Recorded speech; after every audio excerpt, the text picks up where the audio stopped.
آپ کا رویہ، آپ کا اٹھنا بیٹھنا، آپ کا چلنا پھرنا اس بات کو ثابت کر دے کہ آپ خدا میں. آمین. لوگ چلتے پھرتے آپ کو دیکھیں اور کہیں کہ لگتا ہے خدا دا بندہ ہے. آمین. لگتا ہے یہ خدا کی بندی ہے، یہ دعا کرنے والی ہے، یہ دعا کرنے والا ہے. ہلیلویا.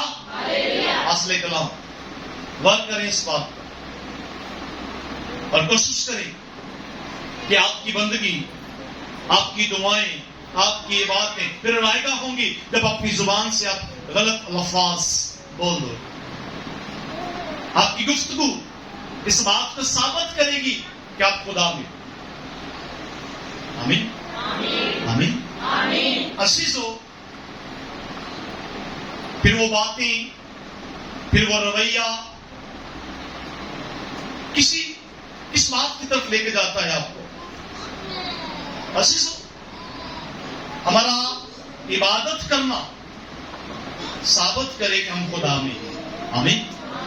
ہمیں ثابت کرے کہ ہم خدا میں ہیں، ہم دعا کرنے والے ہیں، ہم بندگی کرنے والے ہیں، ہم روزہ رکھنے والے ہیں اور ہم سجدہ کرنے والے ہیں. ہلیلویا.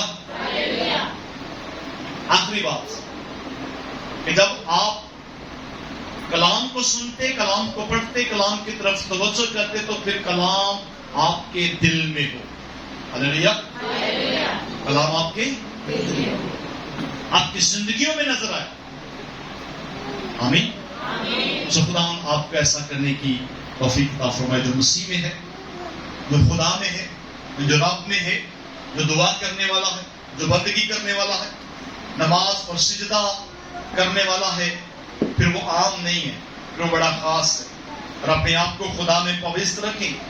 آپ کی سوچیں، آپ کے خیالات دنیا سے الگ ہوں، آپ کی باتیں دنیا سے الگ ہوں، آپ کا رویہ دنیا سے الگ ہو. آپ دنیا جیسے کام نہ کریں اور اس جہاں کی ہم شکل نہ کریں.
پھیر رکھا.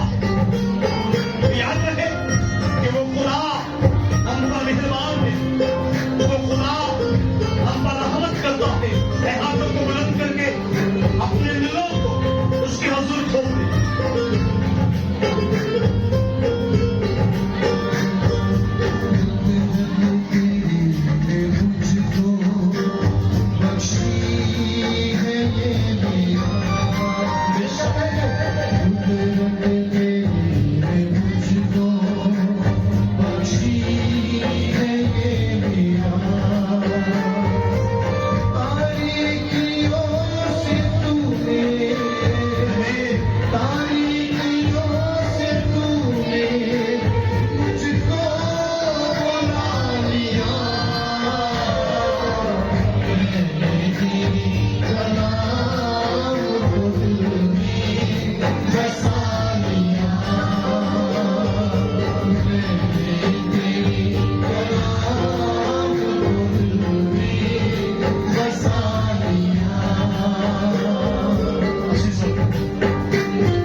آپ نے جو کچھ مانگا برابر خدا کے سامنے, آپ نے جو کچھ دعا میں مانگا خدا جانتا. میں متفق ہوں. لکھا ہے کتاب مقدس زمین پر جو شخص کسی ایک بات کے لیے متفق ہو جائے آسمان پر خدا ان کے واسطے کر دے گا. آپ نے جو کچھ مانگا آپ میرے ساتھ متفق ہو. آپ کا ہاتھ اٹھانا متفق ہونے کی نشانی ہوگا. ہاتھوں کو بلند سے اور میرے ساتھ مل کے دعا. اب آپ دعا نہیں کریں, اب میرے ساتھ مل کے متفق ہو. ہم دعا میں متفق بہنور کے خالق اور مالک اس یسوع میں ہمارے آسمانی باپ لشکروں کے خدا, ہم تیری شکر گزاری کرتے ہیں کہ آج کی شام ہم تیرے حضور ہیں.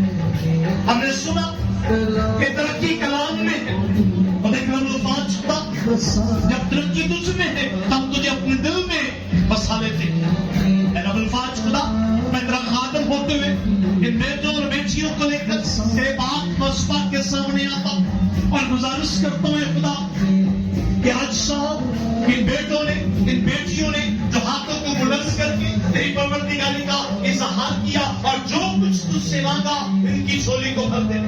اور آج شام اے خدا کوئی بھی تیری حضوری سے خالی ہاتھ اور خالی جھولا نہ ہو بلکہ اس مسئلہ پر سے خدا تیری قدرت جاری اور ان زندگیوں میں خدا تیرا کلام نازل اور تیری قدرت جہاں ٹھہر جائے خدا اور سب کے سب برکت پائے, بخشش پائے, بحالی پائے اور تیرے نام کو جلال ملے. خدا باپ, خدا بیٹے اور خدا القدس کے نام میں آمین.